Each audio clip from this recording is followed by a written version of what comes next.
right, Keisha, I'm going to let you do your own introduction your own way. If you're tuning in, uh, audience, newly, we're about to get an interview with author Willow Rose. This is the Multiverse Fundraiser. We're benefiting Valerie Perrine in her battle with Parkinson's, and we'll tell you more in the middle and end of this interview about how to participate in that fundraiser. Yes. Do you actually have any of the things? Because I don't have control over putting anything up on the screen. So you get to do that for me. Kelly and I have got you. We've got you. Okay, cool. All All right. right. Roll your intro. Hi, guys. This is Keisha Acuff, and I am here to talk with a wonderful author, Willow Rose. Uh, I have been looking at your credentials because you have written so much. I am jealous. I just actually published my first solo novel, and I was like, how many do you have, Willow? Well, congratulations, first of all. Thank you. The first one is always a big accomplishment. They all are, but it gets easier the more you write. I have written, I think it's 87, but I have to admit that I haven't counted them lately. Oh my goodness. Okay, yes. So I aspire to be you eventually. I've only got like 80 some odd to go. Well, it's nice to have you on. We are so happy to have you here. So we are actually doing, for those of you that are just tuning in, I know Crayley was kind of saying what we were doing. We are having a fundraiser for Valerie Perrine. One of those is correct, I believe. Sorry. So there is a tiny URL down here for those of you that want to donate. For right now, we will be talking with Willow Rose. I actually have a lot of questions for you because I actually just bought some of your books the other day because um I'm a book fanatic, and every time I hear about a new author, I have a problem where I'm like, I need to own all of them. So it's gonna take me a while to get all of them, but I will eventually have one. So one of the first questions that I wanted to ask you is, how did you yourself get started as a writer? Oh, well, I started out as a journalist, actually. I grew up in Denmark, and I lived in Denmark until I was 32, I think. And then we moved to the US. And so I worked in television as an anchor for a little while, but I was also a reporter. And then I was sent out to cover a story about, they found a Danish truck driver who had been murdered and placed in a bush behind a brothel in Poland. And he had been there for like 6 months in the bush, and so they had a hard time identifying him. And so we went there and did, like, for a week we did recorded how they were doing all the investigations, and there was just so much to that story that I was really interested in, because there were so many cool details. Like, the reason they found the body was that some kids saw animal activity over there, and birds fighting over, pieces of meat in the air. Yeah, really a little gross, but really interesting for someone who likes stuff like that. Yes. And so there was just so many details, and they never found out how he died. But it was just all the stuff about the brothel, and he was a truck driver, and why did he took like an extra route. He didn't drive where he was supposed to. And so there was just a lot of details. And I remember thinking, oh, this could be like a really good mystery book.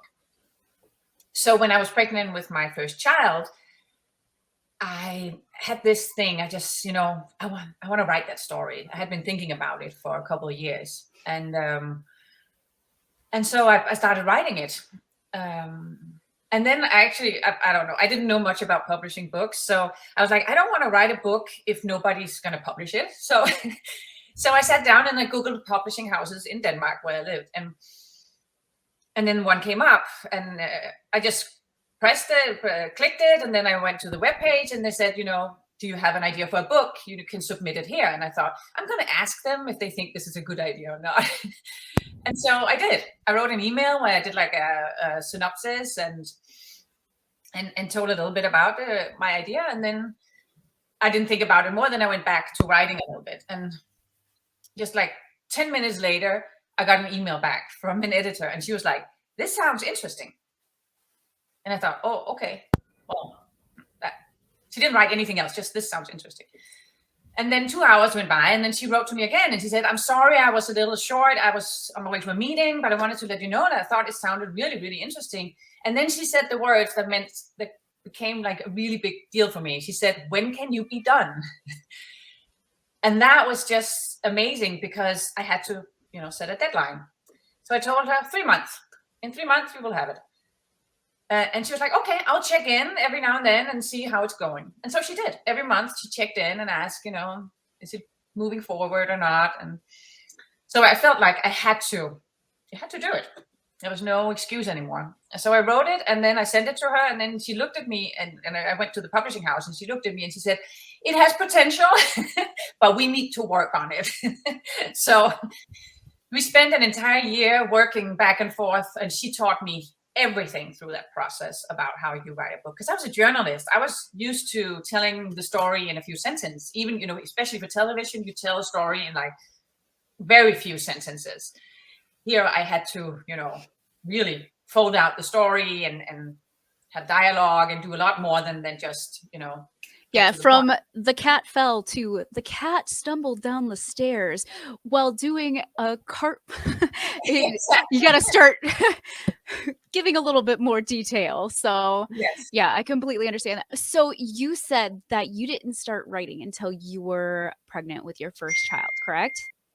Okay, so as a fellow writer and a fellow mom, how do you manage your time between writing and taking care of the kids? Because I know that when I write, I have to deprive myself of sleep. I'm like, okay, do I really need sleep right now? Like, it's not it's not a necessity, right? No. For me, it was just as much. I've always been writing, but I've always written like short stories, and when I was younger, I did make cartoons and stuff like that. So this was my first like big project, and I did manage to finish it before I had my first child. But all the work we did afterwards was after I got her. But to me, I had just been spending like a year writing, and I couldn't stop. I needed it for my sanity because all day long I was with this little baby, and I didn't talk to anybody. I feel that so much. I needed to have something that was just mine, and because otherwise you're just this body that that they attach to, and you breastfeed, and then you sleep when they sleep, and I did. That was the thing. I didn't sleep when the baby slept, so I didn't get enough sleep. But I really wanted it so bad. So it was. I always had to kind of figure out, what do I want? Do I want sleep, or do I want to? So Yep, I did write when that. the baby slept. Yes, I did. That's generally how my life works, because I currently have a toddler. She's 4, Yeah. and since I actually wrote the book that I wrote like 7 years ago now, but the last year is when I've been editing and working with my editor and everything like that. And I was like, I don't know how people do this, because having a toddler and writing is just crazy. Yeah. Like I go, sometimes I'm like, my husband's like, how much sleep did you get? And I was like, what sleep? Yeah. Like, What's that? I really needed to write though. Yeah. And that is, you got to suffer a little bit, but for me it was worth it, because as I said, it kept me sane. I needed it. I really, really needed it. So yeah, and today is of course a lot easier. The kids go to school now, and I get time, because now I feel like I hated when I get interrupted, like during the pandemic and the kids were homeschooled. They kept coming in and out all the time, asking questions, or they want a break, and so they had to come and sit on my lap a little bit and talk. And it's really hard to constantly be interrupted, because for me, I write best if I have at least a few hours, then I know I can get deep into it and nobody's going to disturb me. Okay, I know this is a very everybody in the writing community always talks about this. Do you prefer silence or do you like some sort of background music or white noise? I like the music. Oh, really? Always wear headphones with music because I have my husband sitting in the office too, and he likes to talk to himself while he's on the computer, or he talks to me, and it's just like I don't want to be interrupted. So I put on the music, and I feel like So what's your the go-to music, song? I listen a lot to Florence and the Machine for some reason. I've always loved that. I think it's there's something in the tempo or something that it's because it's fast and it's a little eerie, and I don't know. I've always loved that. Yeah. So Oh, okay. So, you have written across several genres, okay?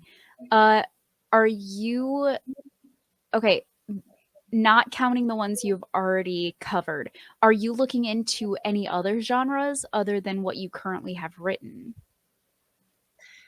um, I think I've written. The only thing I haven't written is like erotica and pure romance. I tried romance. We'll wait for those then. No. I can't help myself. I had someone has to be killed. It's just a thing. I tried to write romance, and I was Same. like, oh, somebody's gonna die, So So no, I don't think that's for me. you should do what I did and write a horror romance. That I have not done. No, I haven't done that. No. Because that is what mine is. And I was like, you know what? I don't see that enough. I like romance, but I Right. also like having the ability to kill people. Yes. That sounds so weird saying out loud. I probably shouldn't say that out loud. No, that's okay. You're among friends. So what is your favorite genre to actually write in then? Out of all the ones you've done? It's so hard to say because it depends on the idea I get. Right now, I really enjoy writing mysteries. I write a lot of mysteries right now, and I've always loved that. I love how you can mix it up because there can be a little horror in that too, and the dread going through the book, and there can be a little romance too, and I like to mix it up. But one of the most fun time I've had is actually when I wrote the series called Vampires of Shadow Hills. I think I wrote like 10 books in 8 months. It was just because it was so much fun because that had kind of like a lot of humor in it. At the same time, it was for a little younger audience. I thought that was a lot of fun, and then I could just go crazy because there was a lot. There's vampires, there's werewolves, dragons. There's all these families that all live together in the same neighborhood, and then the kids find out that their parents aren't what they thought they were, which is pretty normal. When you become a teenager, you realize your parents are actually human. In this case, they realize they are not human. So I play a lot on that, and that was a lot of fun. Actually, that's like one of my favorite genres of books is vampire books. I never got into Twilight and stuff like that, but those off like the path vampire books are my thing. So I'm gonna have to look at that because that sounds like something. Well, it's mystery too. There are people dying and they can't figure out how, and that's actually through all of the books. So all of the things I love in one book. That sounds fabulous. Romance, funny characters. Yeah, I had so much fun writing that one. Yeah. So when you're getting in your how do you get in your headspace for writing different things? Because I know generally, I have to get in the headspace of my character in order to write from her point of view. Like, how do you get there, and which one was your favorite headspace to get into? I've had a lot of fun writing some standalone horror stories that I really like because I feel like I can really get into the characters. I can create some more strange character. Whereas when I write the mystery novels, I feel like they have to be more like normal people in really, really strange situations. But when you write horror, it's like you can twist them a little bit more. Like in one of them, I have like a grandmother who ends up, solving everything and taking care of everything. But in the beginning, she's just a grandmother. And it's just that I love creating characters that are not very much like myself.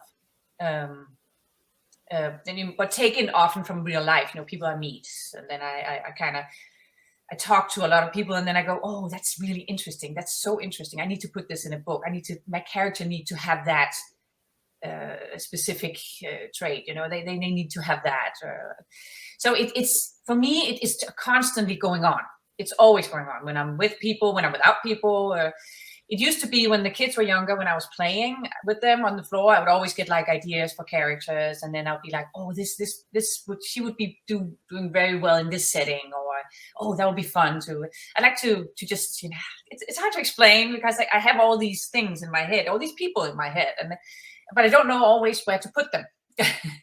So and then I'll get a story in my head, and I'll be like, oh, that character is perfect for that story. I'll put her in there, and then it kind of adds up. Ooh, we have some questions. Okay, do you ever get inspiration or motivation to write from dreams or nightmares? Oh yes, I do that a lot actually. I remember writing a story about a stalker, and that was actually from a dream. I had this person following me in a dream. He never spoke to me. He was just there, and every time I went somewhere, I looked into his eyes, and I just remember seeing such sadness. He was just really sad. And he was longing for something, and I just remember waking up, and I was like, that character, I really like him, because it's creepy with a stalker, but why do people stalk? What is it they are longing for? What is it they're searching for? And so I tried to get really into looking at people stalking stories, and that became a book. There was another time where I think it actually happened, but I thought it was a dream. But as my daughter came in, I think she was 4 or 5, and she stood at the end of the bed, and she had like a week where she would do that, because she sleepwalks a lot, and she would stand at the end of the bed, and that was just, I would wake up screaming because she was standing there, and that was so creepy. So I put that in a book too. And then my daughter had a dream about a guy with an umbrella, where she couldn't see his face, but he was just dark, and then with an umbrella, and that was a reoccurring dream, and that became Umbrella Man, which takes place in like a dream setting. It's the idea that when we dream, we kind of we are transferred into another world. Maybe which one is the real world? Is that our dream world? Because often when we are in a dream world, my spouse is often not there, or my kids are not there. It's other people. So it's the idea that maybe we live in different worlds that we enter, and which one is the real one. And what if you wake up and you don't recognize anything about the world you're in? The cereal is there, but it's placed somewhere else. And the curtains are brown, but you used to have blinds and stuff like that. That you realize, what is this? I recognize part of it, but not all of it. And then, that the idea is that you have several worlds you live in when you dream, and in some of them, some people are alive and they are not in others and stuff. Yeah. And then there's this guy who's found out how to go from one world to another and can actually kill people through it. So yeah, that's Umbrella Man. See, that sounds awesome though. Cause I 100%, I have the craziest dreams, and I feel like that might be what happens. Maybe we're just going to another world. Exactly. Yeah. Sometimes it feels like it. Okay. So question, what is your writing process like? What are your steps that you go through when you're working on a new project? Usually when I start to write, I've already had the book in my head for a long time. Like the one I'm writing right now. I think that was in the summer. I heard about the story, and then I was like, oh, that sounds interesting. And then I kind of just put it in the back of my head a little bit, because I don't have all the details on it. And then something will show up, and I'll be like, oh, that would be perfect to put in there too. So that story is kind of starting to grow. But at the same time, I have like the next 3 or 4 books that I'm brewing in my head. So I don't always know which one I'm writing next, but I have a general idea, and then I'm like, oh, I'm ready for this book now, because things are falling into place. I'm kind of getting all the characters, and all the storyline is kind of coming together, and I have these scenes I have to write towards. Like in the book I'm writing right now, I will just do a little bit, Ooh. Yeah. There's this woman that you follow who lost her baby when when she was actually just a newborn. She was stolen from her at the hospital. And it's 14 years ago now. And every year she celebrates her birthday with making a cake, and then she cuts out a piece of cake and puts it in the fridge just in case her daughter comes home. And she's been waiting for this for 14 years, thinking that the day when she comes back will be the best day in her life. And then it happens. The daughter is found, 14 years old, and it turns out to be the worst day of her life because the daughter won't know of her. She says, "You're not my mom," and she won't tell anybody where she's been, who she's been with, who's kept her, what happened to her. She's pregnant, so they know something happened to her, but she won't tell them. And then this mom freaks out completely because she's been waiting for this for 14 years, and this is not what she wanted. So she goes out on her own little revenge mission. So I can't remember the question. Oh, that's okay. Actually, you answered a couple of the questions that I had. Okay. When can we expect that book to be released? I think we just agreed on a date was it March 10th, I think? So not too far away. No, I'm 2/3 in it. So yeah, I'm getting done in the next couple of weeks. And then I send it to my editor and she will correct all my mistakes. So I know you said that you have books brewing in your head constantly. Okay, so from personal experience, do you carry around either your phone or notepad where you just go, oh, idea, and it can be completely random and you just jot it down? Do you do that as well? I do it in my phone. Yeah. I usually write it into the calendar actually, because then I know tomorrow I'll be writing. And then I put an alert so it'll come up on my computer and then I can just write it in. And it can be everything from a word, a sentence, or a character, or something I want them to talk about, or something I have to remember. Oh my God, you can't just steal a child. There must be surveillance camera or something like that. You got to make sure that everything's covered, especially in mystery novels. People can't go, that's not very realistic. They got to buy the story. It's got to be as realistic as possible. But yeah, so constantly I'm writing things down. Or when I watch TV, that's the worst part, especially for my husband, because we will watch TV and I'll be like, oh, could you stop it for a second? And then I'll put in my phone. Or right when I go to bed, I'll tell him to send me a text with a sentence, and he has no idea what that's about, but it's just, otherwise I can't fall asleep because then I keep repeating the sentence. So I'll wake up and then he'll have texted me that, and then I'll put it in the document.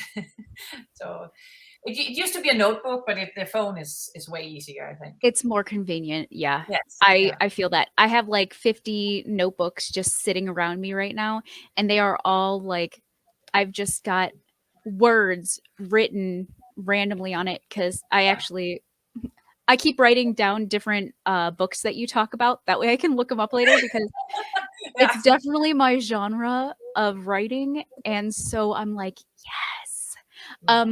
But yeah. So my favorite thing is characters.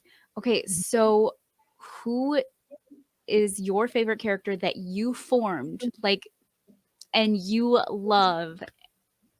Oh, I have a lot. Okay. But I will say the grandmother in was it in One Fell Swoop, I think. See, the thing is, when you write a lot of books, you can't remember. But I did love the grandmother, and I also have a blind girl in Umbrella Man that I really enjoy. And then all the characters in Vampires of Shadow Hills, I just love them. I love the mom because she is like such a suburban mom, and she's just she's really annoying. In that way moms can be, Yeah. But she's also a vampire, which is fun. So that's always fun. Yeah, I have a lot of characters. I try to make them fun because otherwise it's boring to write. Yes, completely. Okay, so if you were to give some of your best advice to new writers or people that are thinking about writers, what would your advice be? first of all, have fun. Because I mean, that's what's been. That's why I've been able to write this many books. As you said, it's many genres, but that's because I've been having fun. When I started out writing, the editor told me, you write mystery novels, then that's what you're doing. You can't just jump and do something else because people will be confused and you won't be taken seriously and all that. So it wasn't until I started writing in English that I was like, you know what? I want to write exactly what I want to write. I love fantasy novels. I love horror, and I love being crazy sometimes. And just because I love writing mystery novels, but sometimes I get really tired of it. And then I'm like, I need to do something completely different, something fun, fun in a different way, with crazy characters. And, in Vampires of Shadow Hills, I have these Spider-Men that are the bad guys. And they were so much fun to write about. And,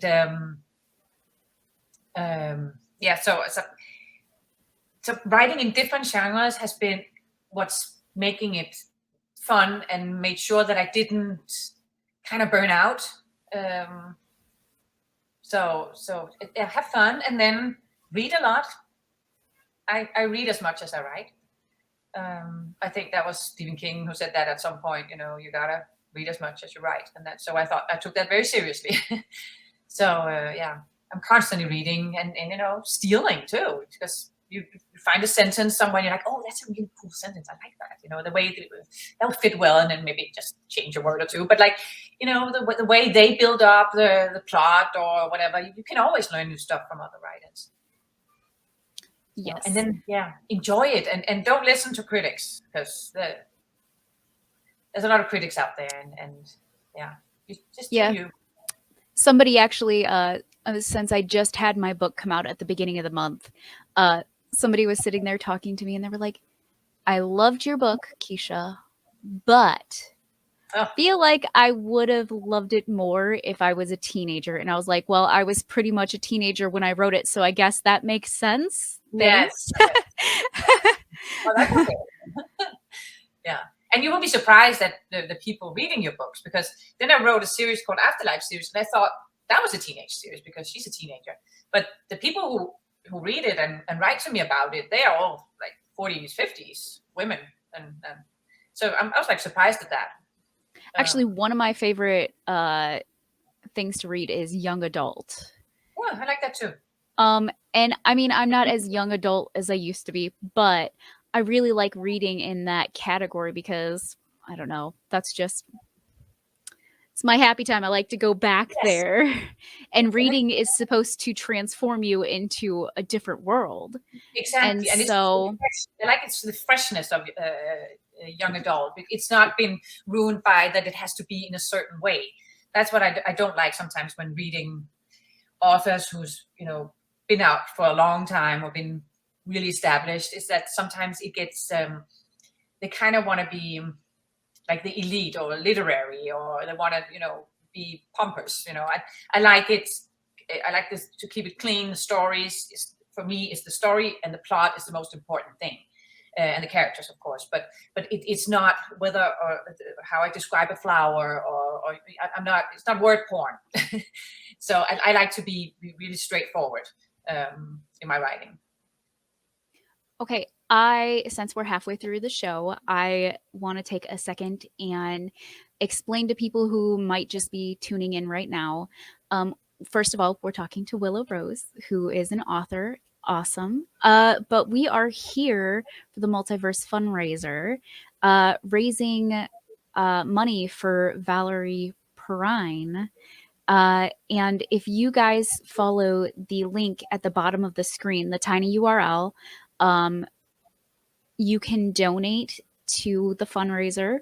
And for those of you that do donate, please make sure to let one of us know that you donated. That way you can get entered in to win a couple of raffle prizes for donating. And if we have the picture, we can put that up here, guys. Anybody? There we go. So these are some of the prizes that you can win for donating. Even if you just want to donate, you can just donate, but there's some incentive for donating for helping Valerie with her Parkinson's. Or for the bills for her Parkinson's. So here is the rules and everything for the fundraiser. So if you guys want to pause and read or just read it later, that works too. But yes, for those of you that are just joining in, again, Willow Rose. Okay, so we were talking about kind of advice. So one of the questions that I had was actually, what books are you currently working on? Which I know you showed us, but can you show us again? Yes. This is the one I'm working on right now. And I'm always mostly excited about the one I'm working on right now. That's the way it's supposed to be, you know? You always think that, Yes. this is going to be the best one ever. So, yeah. So can you tell us a little bit about the main character? If you're not like, if you don't want to, that's fine. But no. The main character is part of my series. This is book 10 in this mystery series that I've been writing for 2 years. Maybe I've been writing about her. Her name is Eva Ray Thomas, and she's a former FBI profiler. And she, when we first meet her, she just got a divorce and moving to Florida with her family. I live in Florida, so I like to write about Florida. She's taking her kids and just moved down to be closer to her family, get away from the ex, and and she's actually promised them no more police work, because that's been the issue in her marriage, is that she's never had any time for the family, and now she just wants to focus on the kids and write books and be a mom. But of course, a body turns up. Actually, a little girl. Always a body, man. Yes, there's always a body. She gets into it because her old flame is local police, and he kind of asks for her help, and so so she gets into that. So that's how the series starts. And now I'm on book 10, and in this one we have I talked about it a little bit before, but we have a mom who has lost her daughter 14 years ago, and now she comes back, but it's not how she expected it to be, because all of a sudden it's this girl has been gone for 14 years, but she won't recognize her mom. Of course, she's never known her, but she won't even talk to her, and she won't talk to the police or anybody or tell them where she's been. And then at the same time, another child goes missing, and they think that it might be the same person who took her 14 years ago, who's taking another baby, because of the similarity in the way the child disappears. And so, but this child, of course, is sick and needs heart surgery.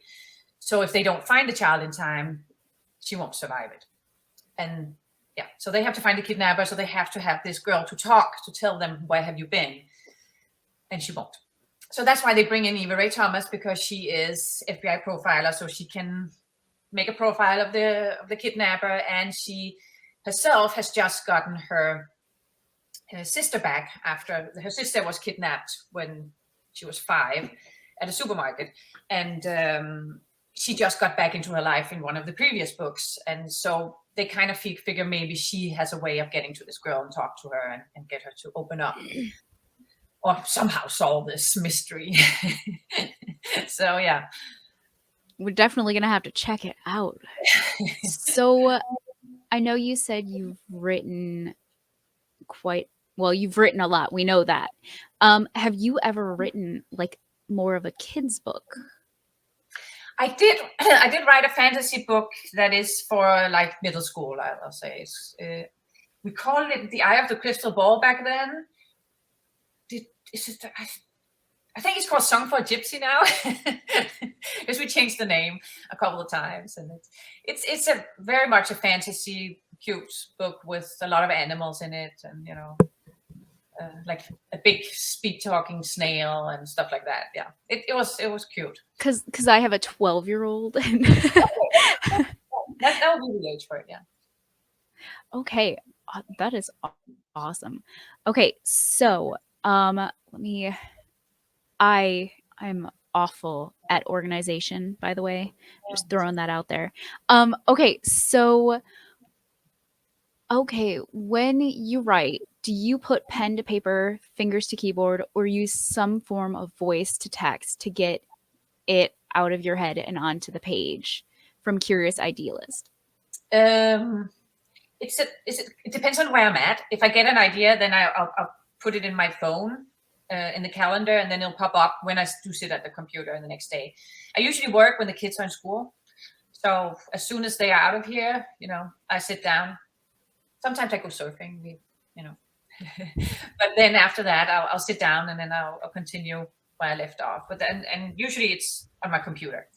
But if I'm like out somewhere and I don't have my computer, then I'll put it in my phone and make it pop up. So I'll have it. But I always have like a lot of documents open, because while I'm writing one book, I might get ideas for the next one. So I have to put that in there because I need it out of my head. I can't have that at the same time. So I always have this weird document that nobody can understand. There's just sentences and weird stuff. Hey, I completely understand that, because if I get ideas for any of my writing, I just jot down a sentence, and if somebody looked at it, they would be like, "Are you okay?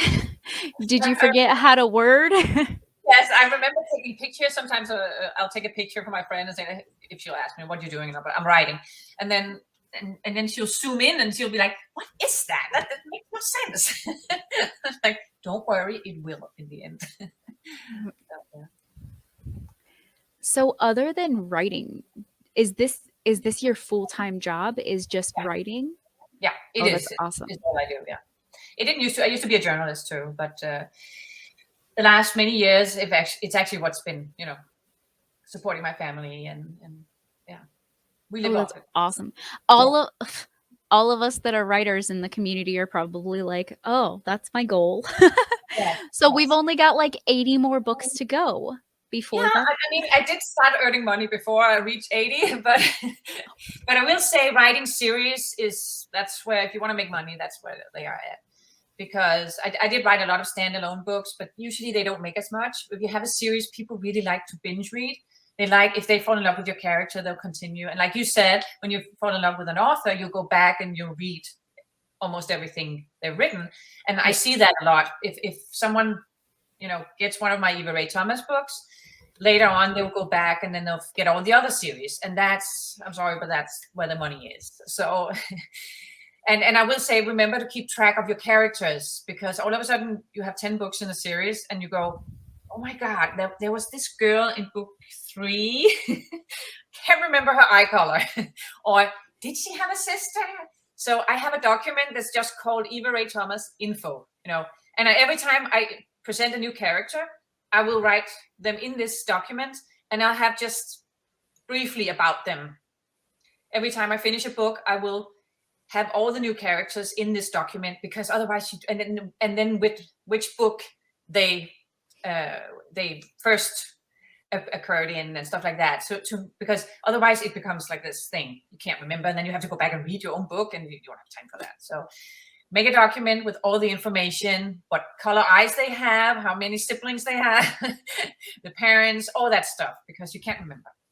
And your readers are going to point that out later. Oh, yeah, they're going to be like, hey, I thought their hair color was a light blonde. What is this ash blonde you're talking about? Exactly. And you don't remember if you have mentioned it or not. Sometimes you think, oh, I probably never mentioned the hair color or something like that. But then people, because they read them from the beginning and they binge read them. So they'll read them in a couple of weeks. And then you remember. That, oh, he had blue eyes. I'm pretty sure he had. And I have an editor who's really good at this too, because I remember lately I did write about a character, and she was like, I don't think she had a baby. She wrote that to me, and I was like, I think you're right. She didn't have a baby. I need to give her a baby. So, yeah. Yes. Okay, so I want to take a little bit of a break and ask you about what is your favorite pastime outside of writing? Because I know you spend most of your work time writing, but what do you like to do when you're not on a deadline and you're not at the computer writing a story? I surf. That is my favorite thing to do. I love surfing. When you're out on the water, there's like no time, and it's just you're with nature, and it's just, you can't think about problems, and I will say a lot of ideas come to me because I completely clear my brain and I focus just on the waves, and then it pops up. That's always the way it is. But that is my favorite thing to do. I like to walk on the beach with my dog and or hang out with friends and with my kids. But surfing is my sport. Which area? You said you lived in Florida. Which area do you live in? I used to live in Tampa. So okay, yeah, no, I'm on the Atlantic coast. Okay. Where we have the waves. So yeah, I'm in Central Florida. So. Oh, that's awesome. So, like, anything indoors that you like to do besides writing? Well, I like reading. I'm reading books and watching movies. But that's I have to be careful with all that because that's work. Even watching, if I don't watch a lot of like crime shows or mysteries movies, because that becomes work to me. So when I watch a movie, I need to relax. So I actually like to watch something completely different. Like Grey's Anatomy is my favorite TV show right now. We're watching all of the seasons, and I just because that's when my brain rests. Yes, rest is always a good thing, especially when you have kids. Oh yeah, it is. Because yes. So you mentioned, okay, so what are some of your favorite authors to read since you do a lot of reading? Yeah, it depends. Right now, I'm reading through all of the Mary Higgins Clark's books. I have some of her Christmas books. Yes. She died, I think, 2 years ago. Was it in 2020? I can't remember. But she died recently, and then I was like, oh, I've never read her. So I thought, you know what, I want to read from the beginning and then see her development through the years and see how she did. And I'm actually really, really impressed. I love her plots, especially the early ones. I think it's amazing how she wrote in a way that still works now. Whereas a lot of like Anne Rice is one of my big favorites too. Yeah, she died recently too, but I've read a lot of hers. But I do feel like a lot of her old stuff is more heavy and a little harder to read. Whereas her newer stuff is more like the way I write, and most writers write today, where it's more straightforward storytelling and not so much a lot of background story. Stephen King is one of my favorite too. James Patterson, I always love reading him. I think he has a lightness that I like. His voice is very light, and it's very dialogue and very fast, and I like that, fast paced. Oh. Yes. So I bought one of her, I haven't read it yet because I bought it after Christmas. It was on sale somewhere, and it had like a Christmassy thing, and I was like, "Ooh, this looks like it would be a good book to read about now." But I ended up reading Halloween instead. I'm reading through the new Hocus Pocus and the Hocus Pocus sequel. So my goal is, even if it's, in the middle of summer, I plan on reading the book, but we'll get there when we get there. Yeah. And I do feel like reading books should be, you should have the time for it. You shouldn't push yourself, gotta read. I have a stepson. He always reads in the bathroom. And I don't do that, but it's like, that's his way. He always has like a couple books, and then he'll read there. And that's his way of finding time for it. And then we all have little, pockets of time here and there, and then whatever works is best for you. I like to just take time in the afternoon to do it, right before the kids come home from school. So yeah. I got a comment. No, I do not. I don't know if it's the one she wrote with her daughter, because I haven't looked too much into it yet. I just thought it had a cool Christmassy cover on it, and I was like, I'm gonna get it. So I'll have to look that up later. Okay, so we are getting down to the last 10 or so minutes. But one of the questions I wanted to ask was, if you could have a dinner party with 5 of your characters, which 5 would you invite to dinner, and what would you serve for them? Oh, I would definitely invite all from Vampires of Shadow Hills and the grandmother from One Fell Swoop. That sounds like an interesting dinner party. I'm not sure grandma would be just grandma after. No, I don't think so. Amy from Vampires of Shadow Hills, she will cook because she always cooks when she's stressed. And then, and she in the book she finds out that she comes from a line of dragons, and so she turns into a dragon, and she can't always control it whenever it happens, and it's a lot of fun. I would like to see that happen. And yeah, she would cook, and she would probably. So dinner theater is what we're going for here. Yeah, I think so. Yeah. I think that would be a fun crew. Yeah. Even if the vampires and the werewolves can't stand each other in that neighborhood, so they're always fighting, and the teenagers like each other, but parents won't have them see each other. And that could be fun. So what would you serve there? Obviously it's vampires, so we know what the choice of drink would be.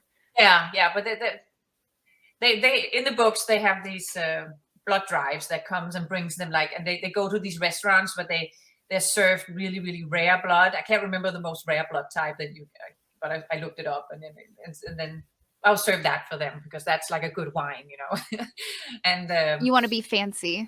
Yeah, it has to be fancy, otherwise they won't come.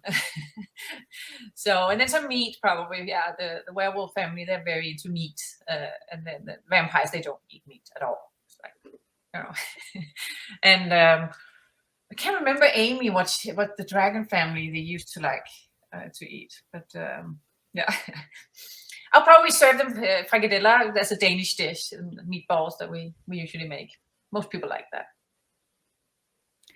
Okay. So when did it finally click with you? I know you said you've been writing stories and stuff like that forever.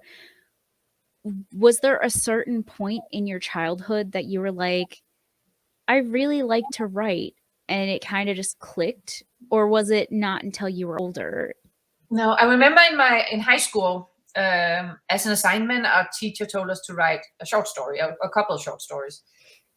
And so I did. And then she actually sat down with me and she said, I think you should consider writing. You should consider, actually, she wanted me to send them in for like a competition. I didn't do it because I didn't think they were good enough, but she said, I really think you could do this. And I got really interested in back then. But then I had this student counselor. I had this talk with her, and she was like, so it was like a mandatory talk. She didn't know me at all. But she was like, so what do you want to do? What do you want to be? And I was like, I think I might want to write or be an author. And she was like, you can't live off that. You can't make a living. So you got to find something Obviously else. You can. Yes, exactly. But the thing is, Denmark is a really small country. It's 5 million people. So unless you're like sold to translation in other countries, which I did later on, but in the beginning, it's really hard to make a living of it. And usually authors have to do like speaking engagements in order to make a living. So she was right about that part, but it was just, it was like a light bulb that just was turned out. It was just, okay, so I can't do that. It's really hard. And she was just like, you have to have a better plan than that.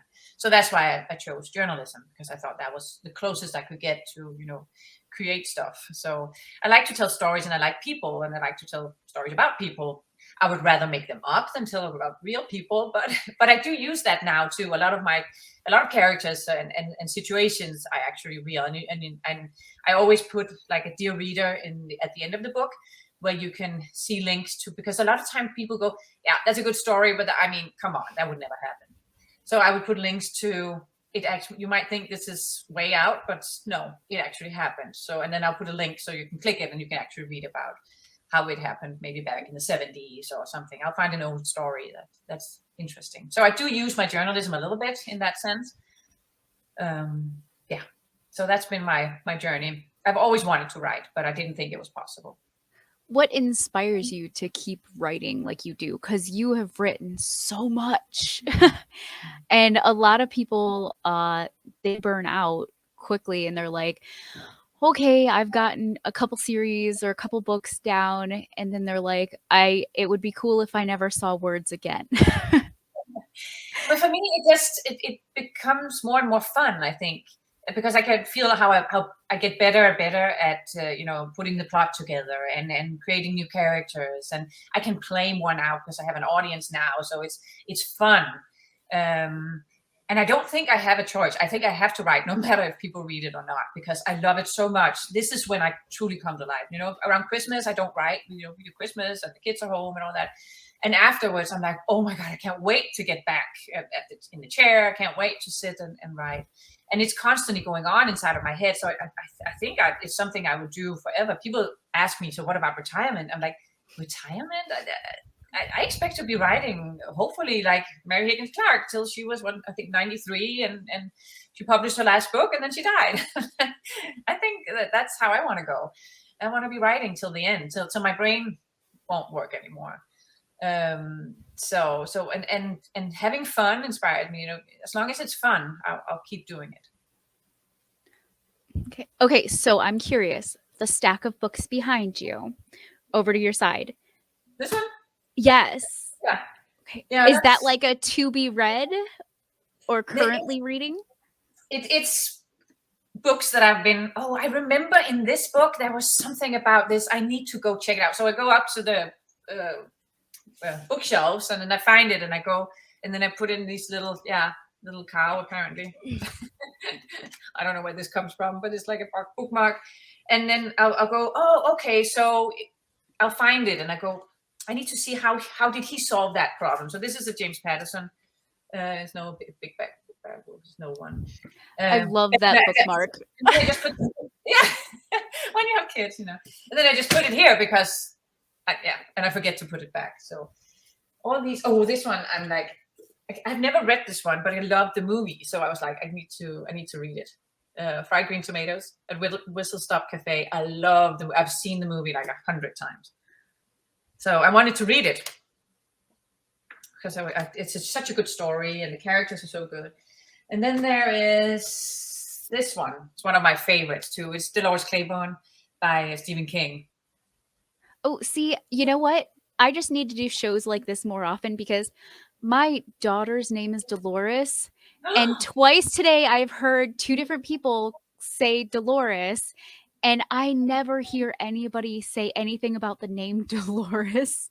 And That's so amazing. like now it's come up twice today, and I'm like, yes. So my daughter's not the only Dolores out there. This book is so interesting because the entire book is told.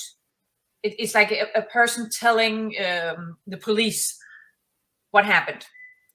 And he's just, Stephen King is so good at characters. And this one, he's just, even the accent, the way she talks, you can just hear it. You just hear, this is like, a black woman who's working with this rich family, and she needs to explain what happened to the woman who died. And it's just, and the way, and the dialogue, the way she talks, and the way you can kind of sense that she's hiding something and you don't really know. It's just, for me, this is, if not the best, one of the best that he's written because of the way it's written. It's really interesting. I tried to copy that in a book called Sorry Can't Save You, where they interview this woman about what happened up in a cabin where they found a body. And then it turns out, after actually almost the book is done, this is a spoiler, but it turns out that she's lying all the way through. So that was a lot of fun. Okay, so we're coming to the last couple of minutes here. I want to ask you one more question, and then I guess we'll kind of explain to people what's going on again and why we're here. So I want to kind of give the last question to you. If you could tell everybody that's watching right now just anything, what would you tell them? Anything. Anything life related, writing related, just anything you just want to get out there. Well, for me, dreams are important. Yeah, I have always dreamed big, really big, and I do think that the people who dream big, they should dream big. And even if people try to stop them and tell them that's not possible. I've had a lot of that. When I wrote my first book, it got really bad reviews by the critics. They were like, what is she doing? Why is she writing this book? Because I used to be an anchor. I used to be a face in television. So they were like, why is she writing a book? She can't do that. And then they wrote, in one of them, they wrote, I predict that this will be the only book she will ever have published. And now I published, I think, 87. So, yeah. Yeah, you showed them. Yes, okay, yes. So where can we find you? Is there a website or something like that, or just Google? Yeah, Google Willow Rose. I have a website. I'm on Amazon, everywhere on Amazon. And yeah, I'm not that hard to find. Facebook, Instagram, whatever. Okay, and Krayley, would you like to explain, since you're up here, why we're here, since it's kind of just the end of the show? I would love to do that once I get my light turned on so that you all can actually see me. As you see, I am a vampire, so light is not necessary here. All right. This was an interview of amazing author Willow Rose. She is everywhere. My husband looked her up when he found out that we were going to interview her, and he was like, oh my gosh, she's everywhere.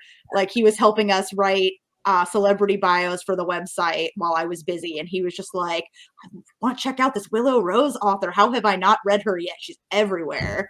So you're on our to read list now, and we really want to thank you for coming on the show. Well, thank you so much for having me. It was a pleasure. It was so fun being able to talk to you. All right. Yep. Bye. Bye. All right, I'm dropping Keisha out for 1 second. She'll be back, though, because we are about to do our indie authors panel talking about primarily self-publishing. But first, I want to remind anyone who's just now tuning in that we are the Multiverse Fundraiser. That is the event going on all weekend. This year, we are benefiting Valerie Perrine, an actress you may recognize from Slaughterhouse-5 or Superman. Yes, that Valerie Perrine, the red dress, the tool belt. She has been struggling with Parkinson's disease for years now, and her amazing caregiving team is wanting to really support her in this time, and we are all coming together for her. So there is a donation link scrolling by tinyurl.com/MVFR22. We have 40 prizes to give away if you forward your donation receipt to phoenixsiscosplay@gmail.com. Then we will enter you in the giveaway for up to 40 prizes. I will show you some photos of those in a moment. For those who need the spelling, it's PHOENIXSIS cosplay COSPLAY@gmail.com. In case you're tuning in with audio only, I want to make sure I get those spellings out there. Again, it's tinyurl.com/MVFR22. We've got scrubs, we've got handmade candles, we've got fandom coasters, Wonder Woman earrings, signed books from a ton of different authors, and this giveaway is going on even after this weekend has passed. So if you're tuning in later and hearing me now, you can still join in. The Multiverse Fundraiser is a benefit for Oscar-nominated actress Valerie Perrine. Ms. Perrine is known for her roles in Superman, Slaughterhouse-5, Lenny, and so many more. We've teamed up with documentary director Stacey Souther to raise money for Valerie's medical expenses and other needs. Every donation and every post share gives you the chance to win super prizes. Go to the website listed for details.